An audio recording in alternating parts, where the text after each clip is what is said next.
I'm just headed out to the lot where we're going to be building that new house. Now, I know I've been doing a lot of updates on the barn situation, what we've been getting done out there. But today I thought I'd just quick pop into the property. Actually, I'm pulling in right now, and update you guys on the lot situation and where we stand with that.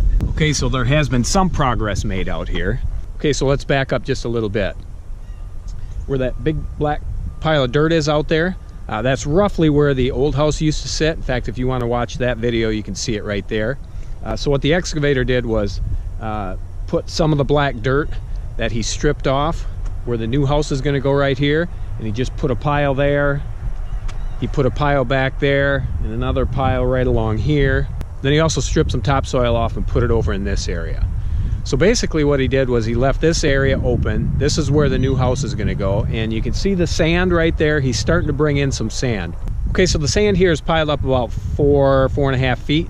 What we're going to need is about 3 foot where the slab is going to be. So I think what the excavator's plan is to bring a bunch of the sand in and then smooth it off roughly where the house is going to sit. And then that way it'll be able to settle all winter long. And then come springtime, he'll be able to dig the footings around where he put the sand, and then he'll be able to backfill everything once the footings and the frost walls are in place. Right here's the water line that feeds the barn. What I did was when the excavator had hit this line, he broke it, and then I ended up piecing it back together. So what I did, just to keep it from freezing this winter, is I removed one of the connections here and then blew out the line so I don't end up with freezing, because basically what we need is we need to use this water in the spring during the process of the build.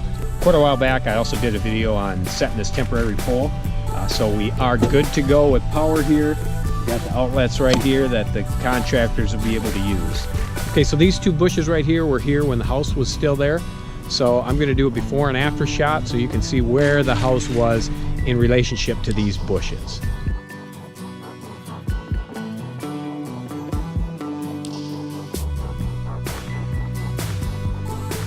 So there you have it. Yeah, things look a little bit different now, but yeah, we're excited. We're ready to get rolling with this house. We're going to be taking a trip down to Florida here for a couple months, and then get some final details figured out with this house, and come back in the spring, and we're going to be ready to rock and roll. Hey, thanks again for joining me, and we'll keep you posted on our progress.